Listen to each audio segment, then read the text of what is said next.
അസ്സലാമു അലൈക്കും ഫ്രണ്ട്സ്, എല്ലാവർക്കും അയാൻസ് വേൾഡിൻ്റെ പുതിയൊരു വീഡിയോയിലേക്ക് സ്വാഗതം. ഇന്ന് ഞാനിവിടെ കൊണ്ടുവന്നേക്കുന്ന അയിലിട്ട ഒരു മീൻകറിയാണ്. അത് ഞാനിപ്പോൾ ഇവിടെ മാങ്ങ വെച്ചിട്ടാണ് ഉണ്ടാക്കുന്നത്. നിങ്ങൾ മാങ്ങ നിങ്ങളുടെ കയ്യിലില്ലെങ്കിൽ തന്നെ പുളിയായാലും യൂസ് ചെയ്തിട്ട് നമുക്കിത് ഉണ്ടാക്കാൻ പറ്റുന്ന കറിയാണ്. പെട്ടെന്ന് തന്നെ നമുക്ക് ഉണ്ടാക്കിയെടുക്കാം. അപ്പോൾ ഇതെങ്ങനെ ഉണ്ടാക്കുന്നത് നമുക്ക് കാണാം. ഇതുണ്ടാക്കാൻ വേണ്ടിയിട്ട് ഞാനിവിടെ 1/4 കപ്പ് തേങ്ങയാണ് എടുത്തേക്കുന്നത്. 3 ചുവന്നുള്ളി എടുത്തിട്ടുണ്ട്, 2 വെളുത്തുള്ളിയുടെ അല്ലി എടുത്തിട്ടുണ്ട്, ഒരു വറ്റൽമുളക് ഒരെണ്ണം എടുത്തിട്ടുള്ളൂ. നിങ്ങളുടെ എരിവിനനുസരിച്ച് നിങ്ങൾക്ക് കൂട്ടുകയും കുറയ്ക്കുകയൊക്കെ ചെയ്യാം.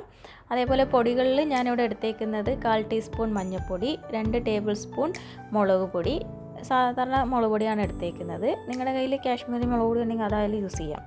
അതേപോലെ തന്നെ 2 ടീസ്പൂണ് മല്ലിപ്പൊടി. ഇനി ഇതിൽ ഒരല്പം വെള്ളം ഒഴിച്ചിട്ട് ഞാനിത് നല്ല ഫൈനായിട്ട് അത് അരച്ചെടുക്കുന്നുണ്ട്.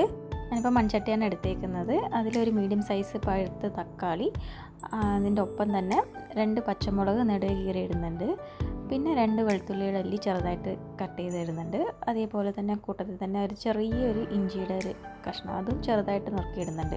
ഇനി നമ്മൾ അരച്ച അരപ്പ് ഇതിലേക്ക് ചേർത്ത് കൊടുക്കാം. അരപ്പ് ചേർത്ത പാകത്തിന് നിങ്ങൾക്ക് ആവശ്യത്തിനനുസരണം തന്നെ വെള്ളം ഒഴിക്കുക. ഞാനിപ്പോൾ എൻ്റെ ആവശ്യാനുസരണം ഒരു 1/4 കപ്പ് വെള്ളം ഒഴിക്കുന്നുണ്ട്. എന്നിട്ട് ഇതൊക്കെ ഒന്ന് മിക്സ് ചെയ്തെടുക്കട്ടെ. അതിന് ശേഷം ബാക്കി വെള്ളം കൂടി നമുക്ക് ഒഴിക്കാം. ഇതിപ്പോൾ ഞാൻ നല്ല രീതിയിൽ മിക്സ് ചെയ്തെടുത്ത് ഇനി ഞാനൊരു 1/4 കപ്പ് വെള്ളം കൂടി ചേർക്കുന്നുണ്ട്. കൂടെ തന്നെ 1 ടേബിൾ സ്പൂൺ വെളിച്ചെണ്ണ, കുറച്ച് കറിവേപ്പിലയും, പിന്നെ നമ്മൾ ആ നുറുക്കി വെച്ചേക്കുന്ന മാങ്ങ ഇതിൻ്റെ ഒപ്പം തന്നെ ചേർക്കാം. ഇനി നമുക്ക് ഇതെല്ലാം കൂടി ഒന്നും കൂടി ഒന്ന് മിക്സ് ചെയ്തിട്ട് നമുക്കിത് ഗ്യാസ് ഓൺ ചെയ്തിട്ട് മീഡിയം ഫ്ലെയിമിൽ ഒന്ന് കുക്ക് ചെയ്യാം. 5 മിനിറ്റിന് ശേഷം ഞാൻ ഒന്ന് തുറന്ന് നോക്കിയപ്പോഴത്തേക്ക് നല്ലോണം തളയൊക്കെ വരാൻ തുടങ്ങിയിട്ടുണ്ട്. അപ്പോൾ ഞാൻ വീണ്ടും ഒരു 2 മിനിറ്റും കൂടി ഒന്നും കൂടി കുക്ക് ചെയ്തതിന് ശേഷമാണ് ഞാൻ മീൻ ഇവിടെ ഇട്ട് കൊടുത്തത്. അപ്പോൾ മീൻ ഞാൻ ഇട്ടതിന് ശേഷം ജസ്റ്റ് ഒന്ന് ചെറുതായിട്ടൊന്ന് ഇളക്കി കൊടുക്കുന്നുണ്ട്. കാരണം നമ്മൾ അധികം ഇതാക്കി കഴിഞ്ഞ് കഴിഞ്ഞാൽ മീൻ നമ്മുടെ പൊട്ടാൻ സാധ്യതയുണ്ട്. അപ്പോൾ ഞാൻ ജസ്റ്റ് ചെറുതായിട്ടൊന്ന് ഇളക്കി കൊടുക്കുന്നുണ്ട്. ഇളക്കി കൊടുത്തതിന് ശേഷം വീണ്ടും നമുക്കൊരു 5 മിനിറ്റും കൂടി ഒന്ന് അടച്ചു വെച്ചിട്ട് കുക്ക് ചെയ്യാം. നമ്മുടെ മീൻ ഇട്ടതിന് ശേഷം 5 മിനിറ്റിന് ശേഷം ഞാൻ തുറന്ന് നോക്കിയപ്പോൾ നല്ല അടിപൊളിയായിട്ട് ഇത് കുക്കായിട്ടുണ്ട്. ഞാനിപ്പോൾ ഇത് ഓഫാക്കുകയാണ്. നമുക്കിത് അത്യാവശ്യമായിട്ട് നല്ല ഗ്രേവിയോടെ തന്നെ കിട്ടിയിട്ടുണ്ട്. അപ്പോൾ ഞാനിത് ഓഫാക്കുകയാണ്. ഇത് ഞാൻ ജസ്റ്റ് ഒന്ന് താളിച്ച് ചേർക്കുന്നുണ്ട്. അതിന് വേണ്ടിയിട്ട് ഞാനിവിടെ 1 ടേബിൾ സ്പൂൺ വെളിച്ചെണ്ണയാണ് എടുത്തേക്കുന്നത്. എണ്ണയൊന്ന് ചൂടായി വരുമ്പോൾ തന്നെ 2 നുള്ളു ഉലുവ ഇടുന്നുണ്ട്. അതൊന്ന് പൊട്ടി വരുമ്പം തന്നെ ഒരു 3 അല്ലെങ്കിൽ 4 ചുവന്നുള്ളി ചെറുതായിട്ട് നുറുക്കിയിട്ടിട്ടുണ്ട്.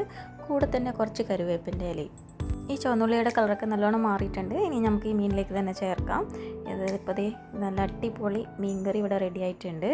നിങ്ങളെല്ലാം ട്രൈ ചെയ്യാൻ വേണ്ടി മറക്കല്ലേ. നിങ്ങൾക്ക് ഈ വീഡിയോ ഇഷ്ടപ്പെട്ടാൽ ലൈക്ക് ചെയ്യാനും ഷെയർ ചെയ്യാനും സബ്സ്ക്രൈബ് ചെയ്യാനും മറക്കല്ലേ. താങ്ക്